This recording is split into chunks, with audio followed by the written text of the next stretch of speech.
민채은은 아버지의 서재에서 같은 이야기를 또다시 듣고 있었다. 벽면을 가득 채운 의학 서적들 사이로 스며드는 달빛이 그녀의 차가운 미소를 더욱 또렷하게 만들었다. 아버지, 오늘도 그 이야기 해주세요. 채은의 목소리는 평온했지만 그 속에는 얼음처럼 차가운 무언가가 숨어 있었다. 민 교수는 피곤한 듯 고개를 저었다. 채은아, 그만하자. 과거 일이잖니? 과거요? 채은의 목소리가 한 옥타브 높아졌다. 아버지가 버린 그 여자 때문에 저는 평생 아버지의 죄책감 속에서 살아야 했어요. 민 교수는 깊은 한숨을 내쉬었다. 25년 전의 기억이 다시 되살아났다. 가난한 시골에서 올라온 여학생 희경. 그녀의 맑은 눈동자와 순수한 미소. 그리고 그녀를 버릴 수밖에 없었던 자신의 비겁함. 희경이는 정말 좋은 아이였다. 하지만 우리 집안에서는 가난한 시골 출신이라서 안 된다고 하셨죠. 그래서 임신한 채로 버리셨고. 채은의 목소리에는 냉소가 가득했다. 민 교수의 얼굴이 일그러졌다. 그 아이가 자살한 건 내 잘못이다. 평생 후회하고 있어. 채은은 그제야 미소를 지었다. 하지만 그 미소는 따뜻함과는 거리가 멀었다. 후회만 하지 마시고 속죄하세요. 속죄? 민 교수가 의아한 표정으로 딸을 바라봤다. 그 여자가 낳은 아이를 찾아서 우리 가족으로 만들어 드릴게요. 채은의 말에 민 교수는 할 말을 잃었다. 딸의 눈 속에서 자신도 모르는 무언가를 읽었기 때문이었다. 며칠 후 서울대학교 의과대학 강의실. 채은은 뒷자리에서 한 남학생을 유심히 관찰하고 있었다. 김영우. 그가 바로 자신이 찾던 그 아이였다. 오늘 발표는 김영우 학생부터 시작하겠습니다. 교수의 말에 영우가 일어나 발표를 시작했다. 그의 목소리는 떨리고 있었지만 내용은 탄탄했다. 채은은 그를 지켜보며 속으로 미소를 지었다. 완벽한 도구였다. 발표가 끝나자 채은이 영우에게 다가갔다. 발표 정말 인상적이었어요. 영우는 당황한 듯 고개를 돌렸다. 자신 같은 사람에게 이렇게 예쁜 선배가 말을 걸다니. 아, 네.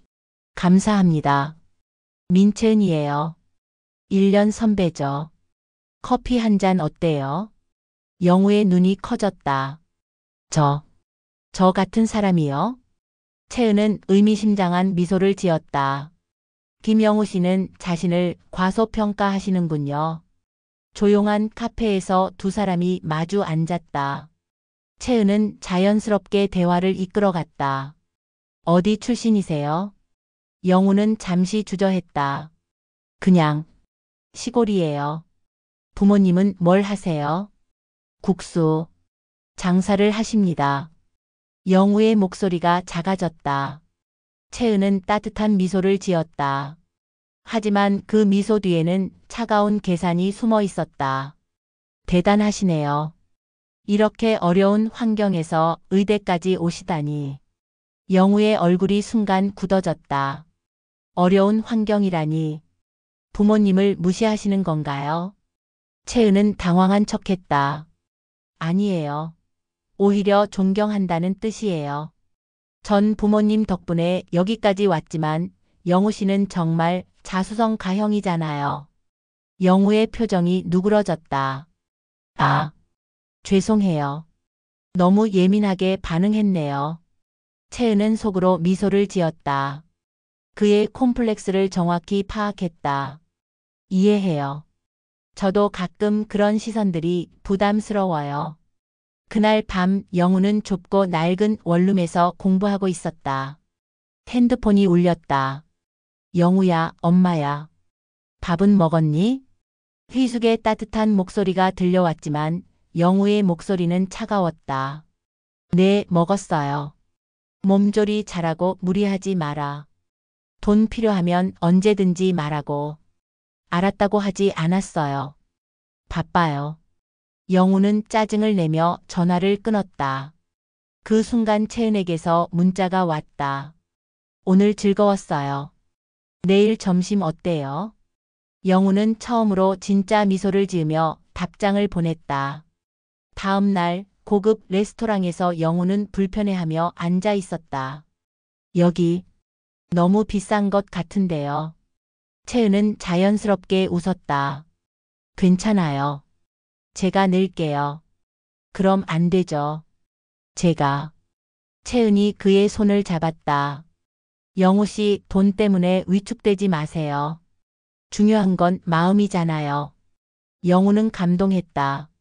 채은 씨는 정말 특별한 분이시네요. 채은의 눈에 의미심장한 빛이 스쳤다. 영우 씨도 저에게는 특별해요. 아주 특별한 이유가 있어서요. 특별한 이유요? 나중에 알려드릴게요. 채은이 미소를 지었다. 그날 밤 채은은 자신의 방에서 노트북 화면을 바라보고 있었다. 영우의 호적 등본이 화면에 떠 있었고 벽에는 그의 사진들이 체계적으로 정리되어 있었다. 김영우 26세, 서울대 의대 4년, 시골 출신. 채은이 혼잣말로 중얼거렸다. 입양 등록일자. 맞네? 바로 너야. 그녀는 서랍에서 낡은 사진 한 장을 꺼냈다. 젊은 시절의 아버지와 임신한 여자가 함께 찍은 사진이었다. 휘경 언니. 채은이 사진을 쓰다듬으며 말했다. 이제 곧 만날 수 있을 거예요. 당신 아들을 통해서. 문득 아버지가 방문을 두드렸다. 채은아, 들어가도 될까?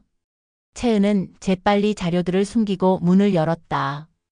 요즘 누구랑 만나는 것 같던데. 민 교수가 들어오며 말했다. 학교 선배예요. 좋은 사람이에요. 채은이 태연하게 대답했다. 민 교수는 의심스러운 눈으로 딸을 바라봤다. 혹시 너 무슨 일을 꾸미는 건 아니겠지? 채은은 순진한 표정을 지었다. 무슨 일요? 그냥 연애하는 거예요. 민 교수는 안도하며 미소를 지었다. 그렇다면 좋구나. 좋은 사람이면 한번 데려와라. 네, 아버지. 곧 소개해 드릴게요. 아주 특별한 사람이에요. 아버지가 나간 후 채은은 다시 사진을 들여다보며 차가운 미소를 지었다. 복수는 이제 시작이야. 밤이 깊어갈수록 채은의 계획은 더욱 선명해졌다. 완벽한 복수. 그것이 그녀가 평생 꿈꿔온 단 하나의 목표였다. 6개월이 지났다. 채은과 영우의 관계는 누가 봐도 완벽한 커플이었다. 영우는 채은을 통해 자신감을 되찾았고 채은은 그런 영우를 보며 만족스러운 미소를 지었다. 하지만 그 미소 뒤에는 여전히 차가운 계획이 도사리고 있었다. 영우야, 우리 결혼하자. 어느 봄날 오후 캠퍼스 벤치에서 채은이 갑작스럽게 말했다. 영우는 깜짝 놀라 고개를 돌렸다. 정말? 정말이야? 내가 언제 거짓말했어? 채은이 영우의 손을 잡으며 말했다. 내 부모님도 영우 씨를 정말 좋아하실 거예요. 영우의 눈가에 눈물이 맺혔다. 이런 좋은 집안의 딸이 자신을 받아준다는 것이 꿈만 같았다. 하지만 나는, 내 집안은 그런 건 중요하지 않아요. 채은이 단호하게 말했다. 사랑하는 사람과 함께라면 뭐든 할 수 있어요. 영우는 채은을 끌어안았다. 그 순간 채은의 눈에는 승리의 빛이 스쳤다. 그날 밤 채은은 아버지를 만나러 갔다. 하지만 이번에는 민 교수가 아닌 다른 사람을 만나러 가는 길이었다. 고급 호텔의 라운지. 중년의 남성이 홀로 앉아 있었다. 김대성. 영우의 생부였다. 현재는 성공한 병원 사업가로 서울 강남의 대형 종합병원을 운영하고 있었다. 안녕하세요. 저는 민채은입니다. 김대성은 채은을 보자마자 얼굴이 굳어졌다. 그녀가 누구인지 단번에 알아챘기 때문이었다. 당신이 민 교수의 딸. 네, 맞습니다. 채은이 우아하게 자리에 앉으며 말했다. 할 말이 있어서 나왔어요. 김대성의 얼굴이 창백해졌다. 무엇을 원하는 거요? 채은은 미소를 지으며 가방에서 사진 한 장을 꺼냈다. 영우의 사진이었다. 이 사람 아시죠? 김대성의 손이 떨렸다. 이건 영우라고 해요. 김영우. 휘경 언니가 낳은 당신 아들이죠. 김대성은 할 말을 잃었다. 25년 전의 기억이 한꺼번에 되살아났다.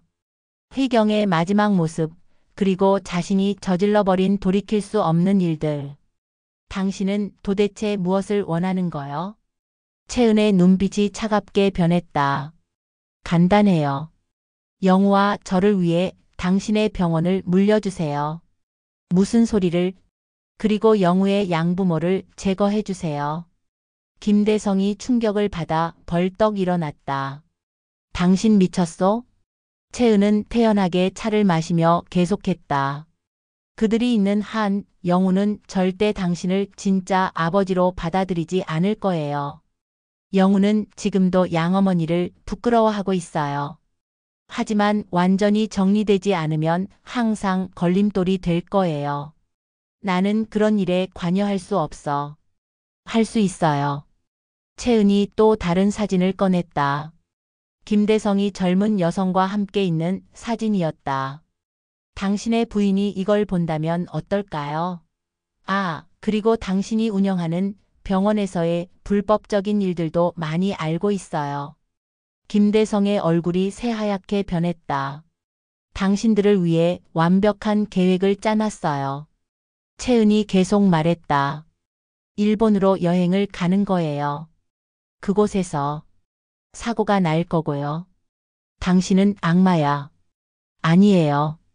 채은이 미소를 지었다. 저는 단지 정의를 실현하는 것 뿐이에요. 휘경 언니를 위해서. 3개월 후 영우는 채은과의 결혼을 앞두고 있었다. 하지만 이상하게도 아직 상견례 날짜가 정해지지 않고 있었다. 채은아, 우리 부모님끼리 언제 만날 거야? 조금만 기다려줘. 채은이 영우의 손을 잡으며 말했다. 우리 부모님이 바쁘셔서 곧 시간 맞춰서 만나자고 하실 거야. 영우는 의아했지만 채은을 믿었다. 그에게는 다른 선택지가 없었다. 그 무렵 채은은 영우에게 제안했다. 영우야, 우리 부모님께 효도 여행을 시켜드리는 게 어떨까? 효도 여행? 응. 온천도 좋고 맛있는 음식도 드시게 하고. 부모님이 얼마나 고생하셨는데. 영우의 눈이 밝아졌다. 그동안 부모님께 미안한 마음이 있었던 그에게는 좋은 제안이었다. 좋은 생각이야. 그런데 어디로 갈까? 일본 어때? 온천이 정말 좋다고 하던데. 일본? 영우가 주저했다. 너무 비싸지 않을까? 괜찮아. 우리가 함께 가면서 모시면 돼. 채은이 영우의 팔을 붙잡으며 말했다. 신혼여행 겸 해서. 영우는 고민했다. 사실 그는 부모님과 함께 여행을 간다는 것이 부담스러웠다. 특히 채은 앞에서. 부모님이 좋아하실까? 물론이지. 아, 그리고 영우야. 채은이 의미심장한 미소를 지으며 말했다. 이번 여행에서 부모님께 중요한 이야기를 해야 할 것 같아. 중요한 이야기? 응. 우리 결혼에 관한 이야기 말이야. 그리고 채은이 잠시 말을 멈췄다. 내 진짜 아버지에 관한 이야기도. 영우의 얼굴이 순간 굳어졌다. 무슨 소리야? 영우야, 나는 다 알고 있어. 채은이 부드럽게 말했다. 너는 입양아야. 그리고 내 진짜 아버지는 어떻게 알았어? 영우의 목소리가 떨렸다. 중요한 건 그게 아니야. 채은이 영우를 안아주며 말했다. 중요한 건 우리가 앞으로 어떻게 살아갈 것인가야. 영우는 혼란스러웠다. 자신의 가장 큰 비밀이 발각된 것이 충격이었다. 영우야, 내 진짜 아버지는 성공한 사업가야. 큰 병원을 운영하고 있어. 채은이 계속 말했다. 그분이 너를 찾고 있어. 정말? 응.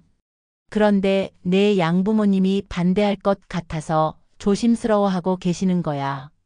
영우의 마음이 복잡해졌다. 한편으로는 성공한 진짜 아버지를 만날 수 있다는 기대감이, 다른 한편으로는 자신을 키워준 양부모에 대한 미안함이 교차했다. 그래서 이번 여행에서 모든 걸 정리하자는 거야. 채은이 영우의 손을 꽉 잡으며 말했다. 내 양부모님께 진실을 말하고 앞으로 어떻게 할 것인지 결정하는 거야. 일본행 비행기 안에서 회숙과 남편은 신이 나 있었다. 평생 해외여행이라고는 꿈도 꿔보지 못했던 그들에게는 꿈만 같은 일이었다. 영우야, 정말 고맙다. 희숙이 영우의 손을 잡으며 말했다. 이런 좋은 곳에 모시고 와줘서. 영우는 어색하게 미소를 지었다. 채은의 말이 계속 머릿속을 맴돌고 있었다. 어머니, 아버지. 제가 할 말이 있어요. 영우가 조심스럽게 입을 열었다. 무슨 말? 저에 대한 진실을 알고 계시죠? 희숙과 남편의 표정이 굳어졌다. 이 순간이 언젠가는 올 것이라고 생각했지만 막상 닥치자 마음이 아팠다. 영우야. 희숙이 떨리는 목소리로 말했다. 괜찮아요. 저는 이해해요. 영우가 말했다. 그리고 제 진짜 아버지를 찾았어요. 희숙의 눈에 눈물이 맺혔다. 이 순간이 올 것을 알고는 있었지만 막상 현실이 되니 마음이 찢어지는 것 같았다. 채은이 조용히 지켜보며 미소를 지었다. 모든 것이 계획대로 흘러가고 있었다. 영우야, 우리는. 희숙이 말하려 했지만 채은이 끼어들었다. 어머니, 아버지. 이번 여행에서 모든 걸 정리해요. 영우의 미래를 위해서. 채은의 눈에는 차가운 빛이 서렸다. 이제 진짜 게임이 시작되려 하고 있었다. 비행기는 일본 상공을 날고 있었다. 그리고 그 비행기 안에서는 아무도 예상하지 못한 비극이 시작되고 있었다. 채은의 완벽한 계획이 마지막 단계로 접어들고 있었던 것이다. 일본의 작은 온천 마을. 안개가 자욱한 바닷가에서 희숙은 남편이 물속으로 사라지는 것을 목격했다. 그녀의 비명이 적막한 바다 위로 퍼져나갔다. 형우 아버지 어디 있어요? 하지만 대답은 없었다. 채은이 미리 준비해둔 현지 협조자들이 남편을 바다 깊숙한 곳으로 끌고 갔고, 얕다고 했던 바다는 실제로는 깊은 함정이었다. 희숙은 울면서 영우와 채은이 있는 집으로 뛰어갔다. 하지만 집은 이상하게 조용했다. 영우야, 채은아. 희숙이 소리쳤다. 하지만 아무도 대답하지 않았다. 희숙은 집 안을 뒤져봤지만 영우와 채은은 흔적도 없이 사라져 있었다. 그때 희숙은 깨달았다. 모든 것이 계획된 일이었다는 것을. 자신을 이 외딴 곳에 홀로 남겨두고 떠나버린 것이라는 것을. 며칠 후 기적처럼 희숙은 구조되었다. 과거에 그녀가 도와주었던 한 의사가 그 지역에서 의료 봉사를 하다가 우연히 그녀를 발견한 것이었다. 아주머니, 정말 다행입니다. 그런데 여기에 어떻게 혼자 계신 거예요? 의사는 희숙의 이야기를 들으며 점점 심각한 표정을 지었다. 그리고 충격적인 사실을 알려주었다. 아주머니, 그런데 제가 알기로는 김영우 선생과 민채은 선생은 이미 한국에서 결혼식을 올렸어요. 제가 그 결혼식에 참석했었거든요. 희숙의 혈관 속 피가 얼어붙는 것 같았다. 무슨 말씀이세요? 우리 애들은 아직 결혼식도 안 올렸는데. 의사는 핸드폰을 꺼내 친구에게서 받았다는 결혼식 사진을 보여주었다. 사진 속에는 분명히 영우와 채은이 있었다. 그리고 그 옆에는 희숙이 모르는 여자가 영우의 어머니 자리에 서 있었다. 이게 대체 무슨 일이에요? 희숙은 그제야 모든 퍼즐이 맞춰지기 시작했다는 것을 느꼈다. 상견례를 계속 미루던 일본 여행을 그렇게 강요하던 그리고 지금 이 상황까지. 한국으로 돌아온 희숙은 집 문 앞에서 또 한 번 충격을 받았다. 도어록의 비밀번호가 바뀌어 있었던 것이다. 그녀는 변호사와 경찰의 도움을 받아 진실을 파헤치기 시작했다. 가정부 아줌마를 신문한 결과 놀라운 사실들이 드러났다. 사실, 저는 며느님이 고용한 사람이에요. 아줌마가 떨리는 목소리로 말했다. 결혼식 때 어머니 역할을 한 사람하고 같은 사무실에 있어요. 보수가 좋아서. 그럼 결혼식은 정말 있었던 거야? 네. 그리고 아드님과 며느님이 일본으로 떠나고 나서 어머니 아버지의 조난 신고를 비밀리에 해달라고 해서 그것만 했어요. 희숙은 분노와 절망이 뒤섞인 감정으로 온몸이 떨렸다. 자신이 그토록 사랑했던 아들이 자신을 버리고 떠났다는 사실이 믿어지지 않았다. 며칠 후 영우와 채은이 집으로 돌아왔다. 그들은 희숙이 살아 돌아온 것을 보고 유령이라도 본 듯 기겁했다. 엄마가 여길 어떻게? 영우의 얼굴은 새하얗게 질려 있었다. 채은 역시 다리에 힘이 풀려 쓰러지려고 했다. 희숙은 차가운 목소리로 말했다. 엄마가 일본에서 죽었을 줄 알았니? 내가 너를 이렇게 키우지 않았는데. 엄마, 그게 아니에요. 도대체 내 아버지는 어떻게 된 거냐? 영우는 한참을 머뭇거리다가 마침내 입을 열었다. 아버지는 무사해요. 하지만 희숙은 더 이상 들을 수 없었다. 그녀는 문을 쾅 닫고 안으로 들어갔다. 경찰 조사가 시작되었다. 조사실에서 희숙은 한 중년 남성과 마주치게 되었다. 영우와 닮은 그 남성은 바로 영우의 생부 김대성이었다. 엄마 아니, 이모. 이분이 바로 제 생부이시죠. 영우는 모든 것을 포기한 듯 담담하게 말했다. 김대성이 진술을 시작했다. 저 아이가 20살이 된 때부터 지금까지 저와 이모부 되는 사람에게 협박을 당해왔습니다. 처음에는 대학 등록금을 내달라고 저 아이 혼자 찾아왔더군요. 그러더니 다음부터는 키워준 아버지가 같이 와서 협박하기 시작했습니다. 희숙은 충격을 받았다. 영우만이 아니라 남편까지 협박에 가담했다는 것이었다. 우리 남편이 그랬다고요? 네. 처음에는 거부했지만 결국 돈에 대한 욕심을 버리지 못했습니다. 제 명의로 상당한 돈을 예금해 놓고 있으며 부동산도 소유하고 있습니다. 모두 저에게서 뜯어낸 것이었어요. 희숙은 그 자리에서 쓰러질 뻔했다. 영우가 계속 말했다. 저와 아버지, 아니 이모부는 이모님과 동시에 조난을 당했다고 신고를 미리 해두었어요.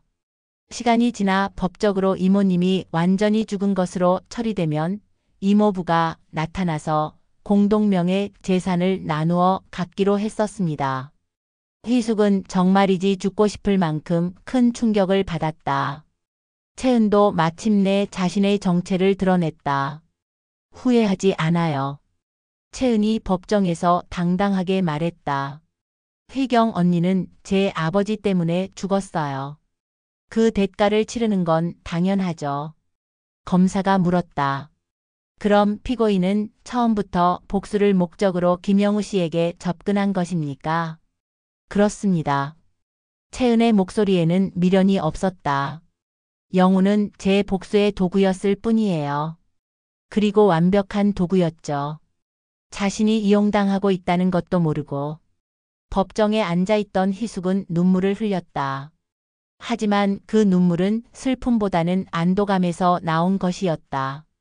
마침내 모든 진실을 알게 되었다는 안도감. 피고인은 고등학교 시절부터 학교 폭력의 주동자였으며 의대 진학 후에도 여러 범죄에 연루되어 있었습니다.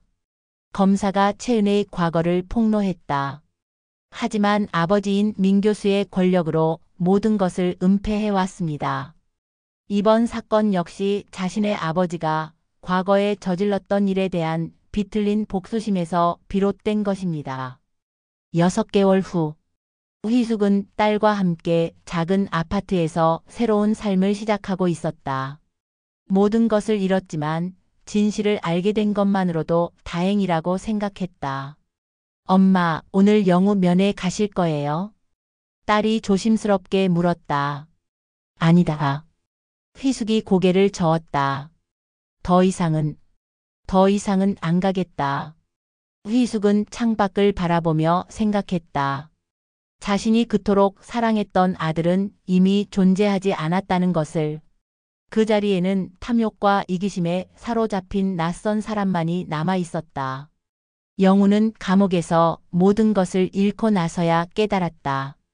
자신이 얼마나 어리석었는지를, 그리고 자신을 진심으로 사랑했던 양어머니의 마음이 얼마나 소중했는지를. 하지만 이제는 너무 늦었다. 채은은 마지막까지 후회하지 않았다. 완벽한 복수를 완성했다고 믿고 있었다. 하지만 그녀가 놓친 것이 하나 있었다. 진정한 사랑의 힘을. 1년 후 희숙은 작은 국수집을 다시 열었다. 예전보다 훨씬 작은 규모였지만 그녀는 만족했다. 아주머니, 국수 한 그릇 주세요.